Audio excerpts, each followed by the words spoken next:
Noticias de última hora, preste mucha atención.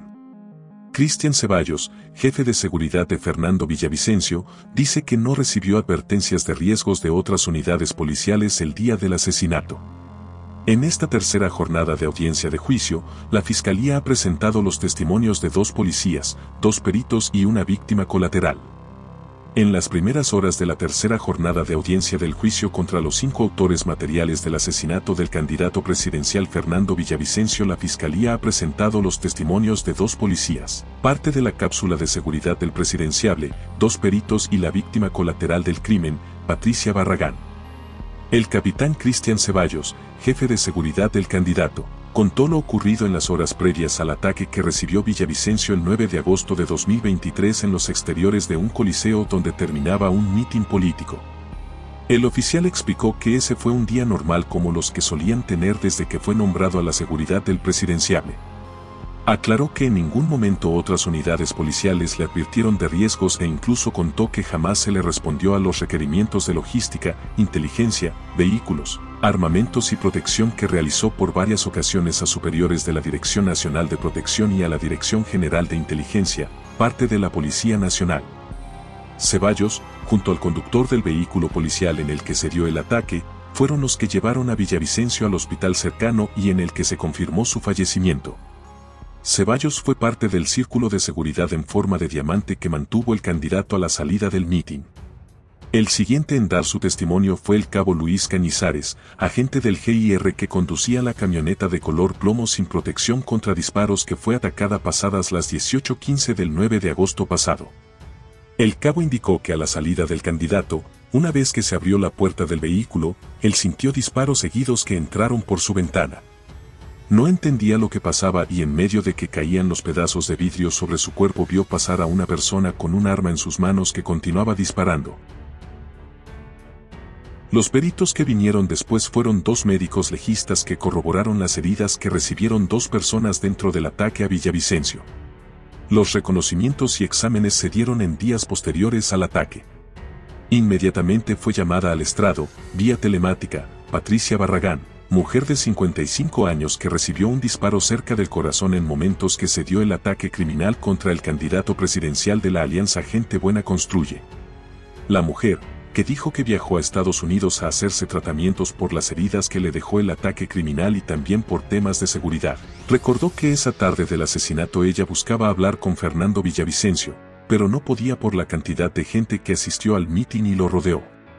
En el momento que el candidato entraba en el vehículo escuchó unos sonidos que pensó que eran juegos pirotécnicos, pero que inmediatamente lo descartó porque la gente empezó a gritar por impactos de bala. Al ponerse a buen recaudo ella sintió que por el pecho le bajaba sangre y se dio cuenta de que estaba herida. En el sitio le dieron los primeros auxilios y luego la llevaron a una casa de salud. Dijo que ha tenido que solventar los gastos médicos sola y que ha gastado cerca de 10.000 y en terapia psicológica algo más de 600. La mujer contó que radica en Miami, Estados Unidos, y aseguró al tribunal que fue un honor apoyar a Fernando Villavicencio. En más noticias. La Comisión de Fiscalización de la Asamblea archivó 3 solicitudes de juicio político en contra de exfuncionarios del gobierno de Guillermo Lasso, con los que se acelera el procedimiento de los presentados en contra de la canciller Gabriela Sommerfeld y la ministra del Interior Mónica Palencia. Con el voto mayoritario en la Comisión de Fiscalización la mañana de este lunes en una sesión virtual, se archivaron las solicitudes de juicios políticos de 3 exfuncionarios del gobierno del presidente Guillermo Lasso. Se trata del exsecretario de la Administración Pública, de la exsecretaria de Educación Superior y del exministro de Finanzas. Esta decisión se toma porque se revisaron unas solicitudes de retiro de firmas de estas solicitudes de juicio político y con ello no cumplirían con uno de los requisitos principales, que es contar por lo menos con 35 firmas para que esta comisión pueda calificar estos juicios políticos y tramitarlos. Esto quiere decir que se da paso a los siguientes juicios políticos que estaban en fila, es decir, de los funcionarios exfuncionarios del gobierno actual. Se trata de la canciller de la República, Gabriela Sommerfeld, y también de la ministra de Gobierno, Mónica Palencia. Escuchemos lo que nos dijo también el asambleísta de Construye, Jorge Peñafiel, respecto de lo ocurrido este fin de semana, porque también hay otro antecedente en esta comisión de fiscalización, el hecho de que esta comisión recomienda el archivo de la solicitud de juicio político en contra de los ex vocales del Consejo de la Judicatura, entre ellos el presidente Wilman Terán, señalado por la justicia en diferentes casos. Escuchemos. Los juicios políticos no deben servir para ninguna agenda política. Los juicios políticos tienen que ser tienen que ser procesos que tengan viabilidad y además que manden un mensaje correcto a la ciudadanía. En el caso de Wilman Terán está claro y evidente cuál es el mensaje que tiene que mandar a la ciudadanía, a la Asamblea Nacional. En los casos de los exministros de Guillermo Lasso, ni siquiera conocemos los textos de las acusaciones. Y bien, por otro lado, se profundiza el quiebre de las relaciones entre el Ejecutivo y la Asamblea en lo que tiene que ver con el trámite a los proyectos de ley que se derivaron de la consulta popular. Este fin de semana se aprobó el informe para segundo debate, pero hay cuestionamientos alrededor del incremento de las penas. Incluso hubo un comunicado por parte de la presidencia. El presidente de la República advirtió de lo que podría pasar en esta comisión. Sin embargo, los legisladores de gobierno han dicho que se aprobó lo que fue consensuado. En el correísmo hay críticas al respecto del incremento de las penas, por ejemplo, en aquellas que se triplican. Escuchemos a la legisladora Gisela Garzón. Que un titular o que el comunicado del gobierno presione una decisión que tiene que ser técnica es irresponsable con la gente. Ustedes a la final están informando lo que pasa, pero tomar una decisión por presión política de un comunicado es absurdo, cuando la bancada de gobierno en este mismo espacio y en este mismo pleno le ha hecho de menos al resto de bancadas, a lo que dice la prensa, a lo que titulan los medios, a lo que dice la gente. Entonces, tomar decisiones en función de la presión de un comunicado es absurdo. Que la investigación del caso Plaga deberá extenderse luego de la vinculación de 17 nuevas personas. La Fiscalía va tras una red de abogados, funcionarios del SNAI, jueces y operadores que a cambio de sobornos favorecieron a cabecillas de grupos terroristas y a procesados como Daniel Salcedo y el ex vicepresidente Jorge Glass. Procesados y sentenciados sobornando a jueces para poder salir en libertad. En medio de esa transacción, abogados que se valían de sus operadores, de contactos en el servicio de cárceles y en el Consejo de la Judicatura. Una red de delincuencia organizada que investiga Fiscalía, el llamado caso Plaga.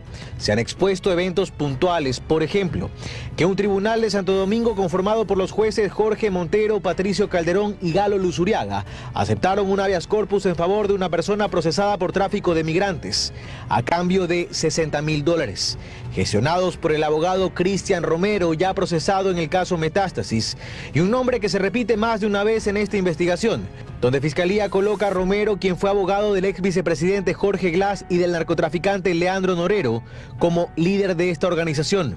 Entre los eventos que datan de por lo menos 2022 aparece también la entrega de $10.000 al juez José Guzmán de Santo Domingo, a cambio de un habeas corpus en favor de una persona sentenciada por violación. Y otra acción similar, conocida por la jueza de Milagro Adriana Sarama, a quien se le encontró $11.000 en efectivo durante un allanamiento, en favor de una familiar de alias Brazudo, autor del asesinato de Leandro Norero. Aparece también el ex juez de Manabí, Bani Molina, quien ya fue sentenciado por usurpación y simulación de funciones. Se dieron detalles. Recibió a través de las cuentas de sus hermanos $58.000 tras aceptar un habeas corpus favorable para Daniel Salcedo y Jorge Glass. Romero no trabajaba solo, se valía de funcionarios del SNAI. Javier Armijos y Dani Orellana, ambos exfuncionarios de Azuay y El Oro respectivamente, facilitaban boletas de excarcelación y captaban a privados de libertad interesados en los servicios de Romero.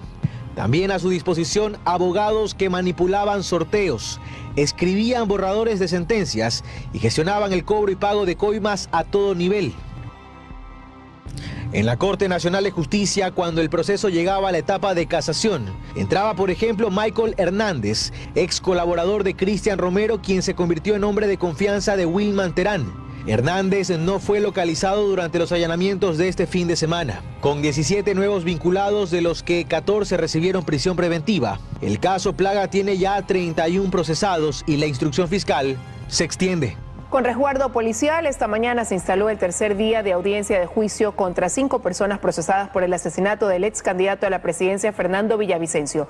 Fiscalía llamó como testigos a 2 policías que formaban parte de la seguridad de Villavicencio. En los exteriores del complejo judicial norte se realizó un plantón para exigir que se esclarezca el crimen. Con gritos y pancartas, los manifestantes solicitaron justicia para Fernando. Cuando ustedes ven ese deseo de denuncia, es porque es lo que está dentro del corazón de cada uno de ustedes también.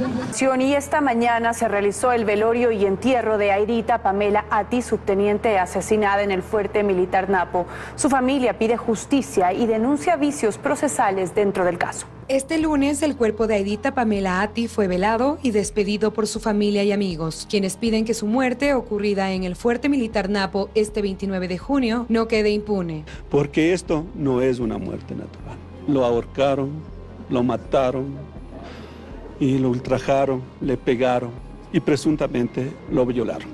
Estos detalles fueron revelados en una autopsia, la cual el padre de la víctima no habría autorizado, al igual que el levantamiento del cuerpo. A mi hija, según el informe, le han encontrado sin vida a las 6:40. Y a mí me comunican a las 9 de la mañana. No sé qué ocultaban. El 30 de junio, 18 integrantes del ejército fueron detenidos por el caso, catalogado como femicidio por Fiscalía. A 4 de ellos les formularon cargos en la audiencia de flagrancia y les dictaron medidas sustitutivas. Supuestamente ellos son los que le llevan al oficial al dormitorio donde permanecen las señoritas. Delito de una pena de 22 a 26 años. Entonces no podemos nosotros arriesgar, ¿no es cierto?, que con esas garantías se puedan poner las presentaciones, ponen a criterio de la señora jueza y la señora jueza es la que permite noción. El riesgo de fuga es muy alto que se podría dar en este caso. Y ayer se hace la reunión de flagrancia y salen con libertad condicional. Presuntamente ellos son los asesinos de mi hija. Entonces, ellos deben estar detenidos. La defensa de la familia de la víctima anunció que hoy presentará un pedido de revisión de las medidas para los 4 involucrados, con el fin de que no haya riesgo de fuga, como ocurrió en casos similares como el de María Belén Bernal.